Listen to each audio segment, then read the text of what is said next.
Yes please.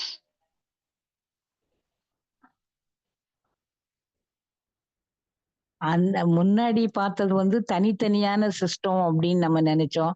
இப்ப வந்து ஆறு ஆதாரம் தான்.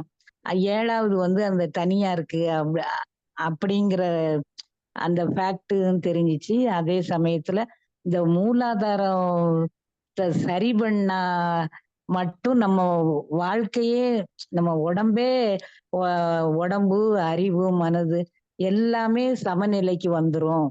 அதே மாதிரி ஒவ்வொன்னுக்கும் உடம்பு, அறிவு, மனதுன்னு தனித்தனியா இருக்குது. அத ஒவ்வொன்னையும் சரி பண்ணணும். அது ஒட்டுமொத்த நாட்டுக்கு கேபிட்டல் மாதிரி தான் இந்த மூலாதாரம் அப்படின்னு கிளியர் எக்ஸ்பிளனேஷன் பண்ணதுனால நல்லா புரிஞ்சுச்சு. ஆனா இந்த மூலாதாரத்துல எப்படி நம்மளுக்கு எல்லாமே அடக்கமா இருக்கு அப்படிங்கிறது நல்லாவே புரிஞ்சுச்சு sir. Okay, very good, very good ma'am. வேற என்னென்ன புதிய விஷயங்கள்லாம் தெரிஞ்சுக்கிட்டீங்க மேடம் இன்றைய வகுப்புல?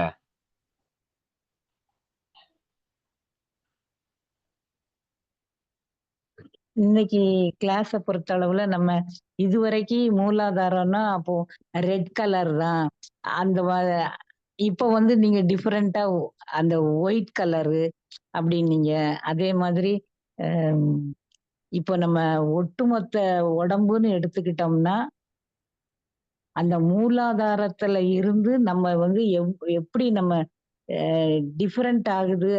அந்த மூலாதாரத்துல அந்த கருமையம் இருக்கு. அதுல எப்படி சுருங்குதல், விரிதல் அதெல்லாமே அந்த கொஞ்சம் புதுசா நல்ல இருந்துச்சு சார்.